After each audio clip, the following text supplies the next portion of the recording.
नमस्कार। कैसे एक समय दहेज लेने के लिए लड़के या पति अपने पत्नी का हत्या करवा देते थे। तो वो फीमेल वर्जन था। आजकल एक मेल वर्जन आ गया है मार्केट में, अभी नया ट्रेंड में। अब क्या चल रहा है कि लड़कियां,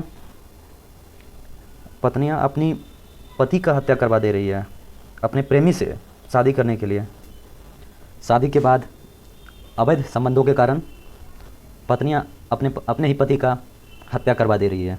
अभी नीला ड्रम वाला घटना से अभी उभरे नहीं थे, तब तक एक और सनसनी खबर मध्य प्रदेश के राजा रघुवंशी बिजनेसमैन जो थे, उनकी हत्या का खबर मार्केट में आ जाता है। राजा रघुवंशी अपनी पत्नी सोनम रघुवंशी के साथ मेघालय अपने हनीमून मनाने के लिए जाते हैं। और इस खबर में देखते हैं कि कैसे राजा रघुवंशी की पत्नी सोनम रघुवंशी अपने ही पति का, अपने लवर और प्रेमी बोले, जिसके कारण वो राजा रघुवंशी का हत्या करवाती है। वो राज रघुवंशी के साथ मिलकर राजा रघुवंशी का हत्या करवा देती है मेघालय में हनीमून ट्रिप का साजिश रच के। राजा रघुवंशी का हत्या होता है और राज रघुवंशी सोनम रघुवंशी के साथ मिलके राजा रघुवंशी का हत्या करती है। इसलिए इन दोनों में कन्फ्यूज़न नहीं होना चाहिए आपको। शादी के कुछ ही दिन हुए थे, सब कुछ हंसी खुशी चल रहा था। अब अंदर दिल में क्या चल रहा है, मन में क्या चल रहा है, वो तो आदमी नहीं जानता है। तो सोनम रघुवंशी हनीमून ट्रिप का प्लान करती है। वैसे राजा रघुवंशी को वैसा कुछ मन नहीं था जाने का, लेकिन सोनम रघुवंशी के मन में तो पाप चल रहा था, हत्या की साजिश चल रही थी। तो वो बोल देती है राजा रघुवंशी को कि मैंने टिकट हनीमून के लिए मेघालय बुक कर दिया है।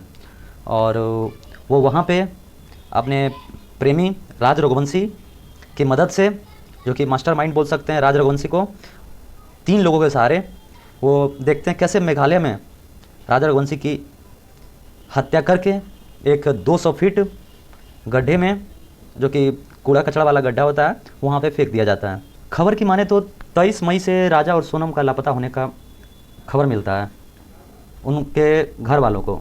ऐसे उन दोनों के द्वारा किराए पर घूमने के लिए लिए गए स्कूटी को ढाबे पर देखा जाता है और इससे यह शंका जताया जाता है कि दोनों का किडनैपिंग हो गया है। और उनके घर वालों को खबर मिलती है कि दोनों का किडनैपिंग हो गया है और पुलिस इसमें छानबीन शुरू कर देती है।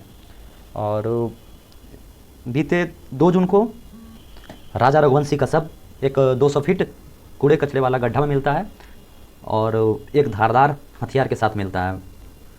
सोनम जो है 8 जून तक लापता थी, जो कि वह राजा रघुवंशी का हत्या करवाकर छिपती फिर रही थी। लेकिन आखिरकार वो कब तक छिपती और अंततः वह बेबस होकर यूपी के गाजीपुर के एक ढाबे पर सोनम रघुवंशी रात आती है और रोने बिलखने लगती है। और अंततः जो ढाबे के मालिक साहिल पुलिस को इन्फॉर्म कर देते हैं और पुलिस अंततः सोनम रघुवंशी को कस्टडी में ले लेते हैं। और अंततः इस तरह से सोनम रघुवंशी अपने आप को समर्पण कर देती है पुलिस के सामने।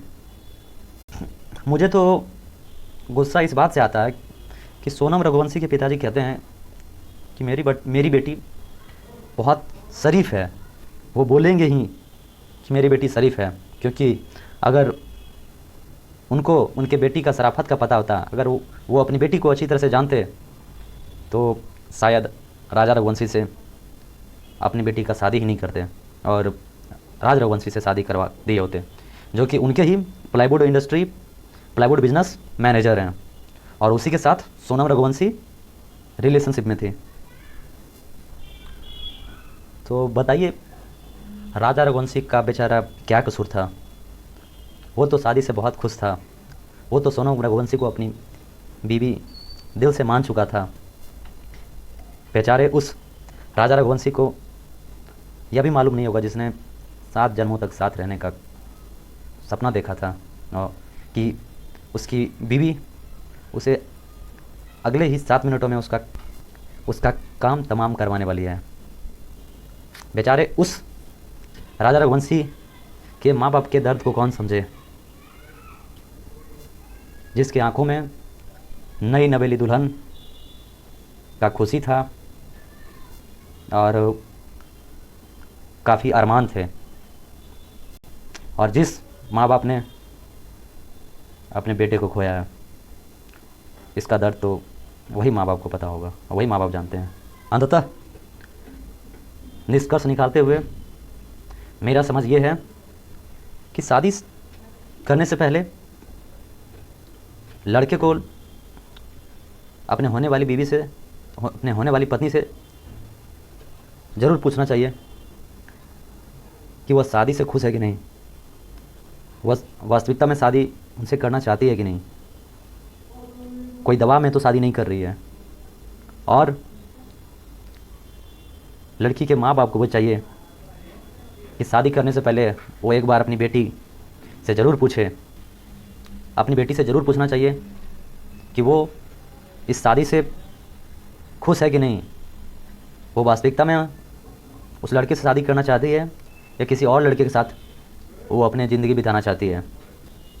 अगर ये बातें शादी से पहले ही हो जाए तो बेचारे किसी मासूम का जान बच सकता है, और मासूम का घर परिवार उजड़ने से बच सकता है।